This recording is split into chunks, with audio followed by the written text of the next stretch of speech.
You want to put a tax on farmers selling their land so that they can have because I want I farmland. thought reform were the anti-tax free market. You're completely misrepresenting. I'll tell you. Well, let me answer the question. Right, farmland should be used for growing food, and farmers quite rightly.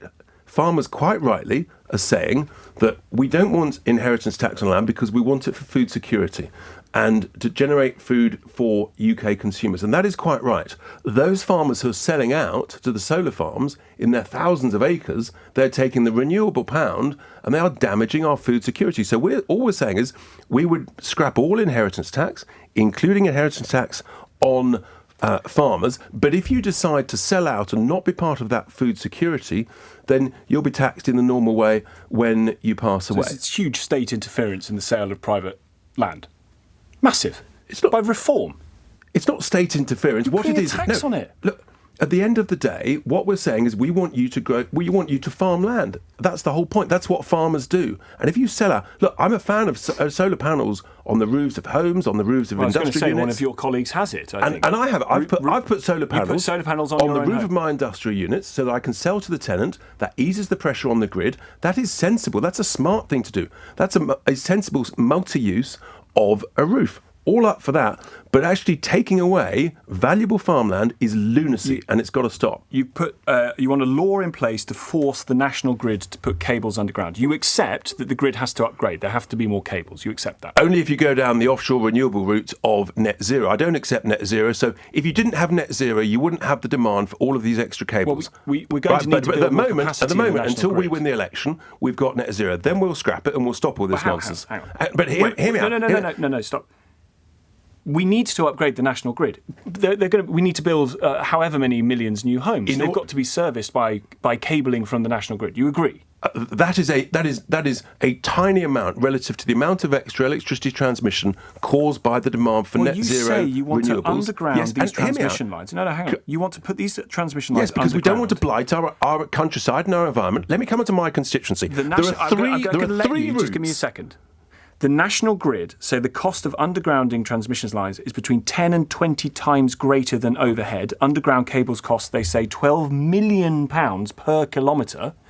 Where are you going to... And that works out, if you do the maths, an extra £7.2 billion. Where are you getting that from? Have you read the report done by the National Energy Systems Operator for the East Anglia network? That confirms that actually the cost is equal when you take into account all of the costs over the medium term. So actually, it's not more expensive to put them below ground than above ground. And here's the point. I'm going to quote that report at you because I have read that report. Hang on. Do you want to know what it really says? Let me finish. The National Energy System Operator report. In my constituency, National Grid has got 3 separate pylon routes proposals, right, with different consultations.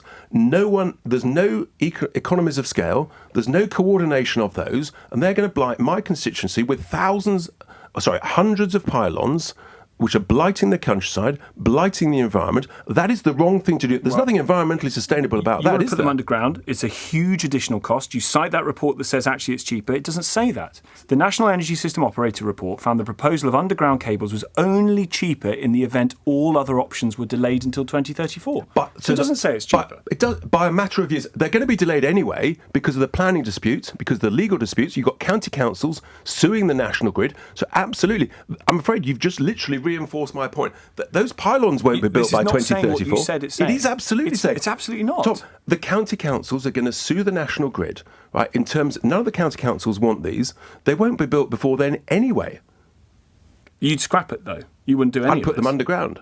I mean, it's an extra cost of 7.2 billion, which you haven't said where it's coming from. No, because you've just agreed that the report says... So after 2034, you'd wait. So all these houses that need to be built in the next 10 years that you say you're going to build, they won't be serviced by anything. It's not the houses that are doing it. It's the demand for extra electricity from the houses that are being built. It's because of net zero. It's nothing to do with the 1.5 million houses that this government proposes to build.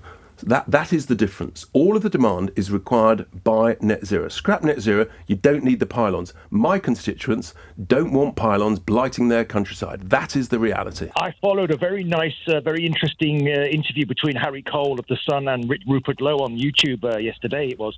And Rupert was talking about his absolute admiration for Donald Trump and particularly Elon Musk's establishment of the Department for Government Efficiency. Richard, is it something that if you do happen to win a majority in the antiquated first-past-the-post system, that you manage to pull that off, that you will, one of the first things you do, destroy the blob? Oh, I mean, that's a brutal, blunt, but frankly, probably fair way of reflecting. I mean, there is so much waste. We need to have a UK version of DOGE. We need to slash wasteful spending. And we need to make the civil service realise that the elected government are elected to carry out a manifesto, and they can't act as blocks in the way because they don't think it's their policy that they would like. They aren't the elected representatives. That's how our democratic government works. But you're not going to say which of those quangos or commissioners you want to get rid of? No, I'm not. I've made it very clear. Would you get rid of government departments? Potentially. Have you thought about which ones? Yes. Am I going to tell you live on air? No. Why? Because you're all going to bleat and whine and say it's not possible, it can't be done.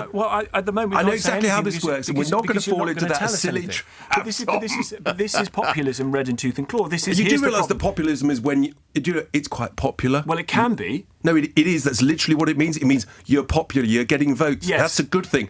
But because the media class want to smear it and sort of say, oh, it's not a bad at all. thing. They want some ballast to it. You come with all the ideas. You've diagnosed the problem. You've been quite successful at it, according to the polls. You've diagnosed the problem. The solution is we're not going to tell you. We're not going to tell you because what the polls are telling us is people trust us because we've got a track record of making things happen in the world of business. And I tell you what, I actually think that we've got to stop spending more than we're earning as a nation. I actually think we should run the country like you run a business. You've got to make more money than you spend. Otherwise, eventually, you go bust. And if we're not careful in this country, we are going bust. We can't keep spending 130, 150 billion pounds more of borrowed money than we earn every year. Eventually, the lenders to that money say, we're not lending you anymore and we want our money back. You talk about wasteful, inefficient spending and those who have the broader shoulders shouldering a bit more of the costs. What say you then to looking again at the pensions triple lock, giving money to people who, some of whom, pensioners who are already very wealthy? Yeah, look, I mean, we support the triple lock, but you can any party can only support the triple lock if we grow the economy. Otherwise, if we keep spending more than we're earning, we're not going to be able to afford anything. But fundamentally, it's not a lock then, is it? It's a lock based on economic growth rather than wages, but that's the same for any party. Inflation. If you can't afford something, you run out of money. Eventually, you've got problems. So you would change it. You would change the triple lock to go alongside. If the country goes bust, right? If the country goes bust, we've all got problems. Okay, but if we're sensible, if we stop spending more than we're earning, use our policies to grow the economy, then these things continue to be affordable for the long term, and that would be a great thing. So it's currently not affordable if we're about to go bust, as you suggest. It wouldn't be if we go bust, then nothing's affordable. Whether it's on healthcare, whether it's on defence, whether don't pick and choose. The point is, we've got to grow the economy so that all of these things are affordable. Is the triple lock currently affordable? Given that you have talked about the financial rack and ruin that we are heading towards, the answer is, based on your own logic, no. Actually, it's currently affordable as long as we start to grow the economy, earn more than we spend, and stop wasting money elsewhere. But it's not you say it's currently affordable, but we're not. Yeah, but if we go bust, things. Nothing's affordable. It's basic economics, Tom. Are you in support of the triple lock as it currently exists? Yes, but nothing's affordable if you go bust. And you will continue to have the triple lock if you do what you want to do and become the government? Yes, but you have to grow the economy in order for anything to be affordable. So the triple lock is contingent upon economic growth? As is anything. As is the NHS. As is anything. We've not been growing, really. Yes, so and that's why the markets are anxious, Tom. That's why I'm anxious. That's why the earlier caller from Simon is anxious. And what we need is some hard truths, some reality. We can't keep going on like this. It's not going to end well. Why is it a good thing? Why is it a fair thing to have more money go to already quite wealthy people, whether it's in the form of the triple lock or the winter fuel payments? Because At the end of the day, everybody pays their fair share of tax. I mean, the top 1%, I think, paid 29% of income tax. You can play that whole sort of broad shoulders. Look, that's not the debate. The debate should be, we've got to focus, how are we going to get this economy growing again? How are we going to stop people leaving the country? How are we getting more investment back into the country? How are we going to get smart people to come into the country? Those are the big picture things so that we can afford these things. I want to afford bigger pensions. I want to afford more investment in defence. But equally, I want to say to people, actually, we've got to stop paying people to sit at home and not work. And we've got to stop taxpayers having more money taken out of their pay packets given to pensioners who are already wealthy and don't need it. No, what we've got to do, we've got to have stop money being taken out of taxpayers' pockets and given to the vested interests of the renewable industry. That's what we've got to do. What are your views on these ridiculous judges who I think have become too political that are allowing these illegal immigrants to stay in this country because their son doesn't like chicken nuggets in the country that he came from? And I just think, am I going mad? Is that how much of how many of these judges are letting these people stay? Are we going mad in this country, or are they true? Oh, Brenda, I think you are one of millions of people who are going quietly mad at home with these judgments that we're hearing about day after day. And look, fundamentally, people from overseas, foreign criminals, should be.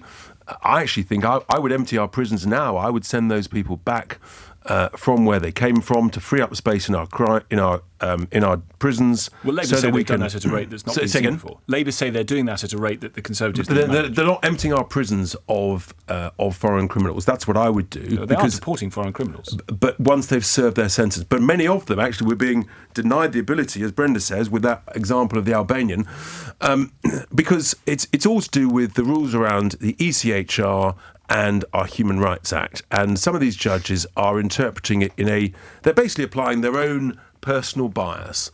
And it's absurd. Everybody can see it's absurd. We've got to leave the ECHR. We've got to reorganise the way we do human rights in this country so that common sense prevails. And I'm afraid many of these judges, they're just they're losing sight with basic common sense. Would you offer a referendum on the ECHR question?